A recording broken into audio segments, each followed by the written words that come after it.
The state now is rolling out a program to help cover the cost of blood tests for people who have been exposed to PFAS chemicals. Our Pearl Small speaks with an expert on the motivation behind this move.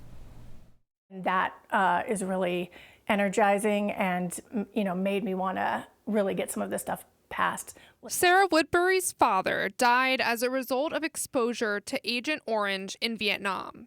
That loss inspired Woodbury to pursue a career that would lead to her crafting legislation to protect people who were exposed to toxic chemicals. I worked on most of the PFAS bills, in fact, probably all of the PFAS bills. Woodbury says Maine has made a lot of progress to slow the production of PFAS.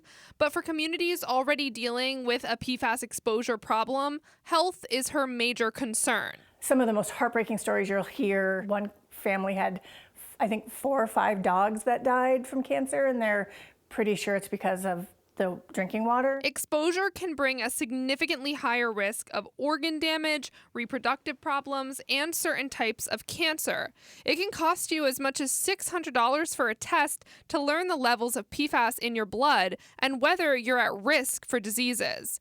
And insurance doesn't always cover that cost. A lot of people can't write a check for $600. They're more likely to put off this type of testing if they can't afford it. Now, the state is rolling out an effort to help with the cost. Lawmakers passed a bill that allocates money for a health program that will fund blood testing for people who have been living in areas contaminated by sludge containing PFAS. These blood tests are very important. Some have already started getting letters in the mail informing them they qualify. The fund paying for this will hopefully, possibly save lives because people are getting the testing early, possibly getting the treatment early. In Freeport, Pearl Small, News Center, Maine.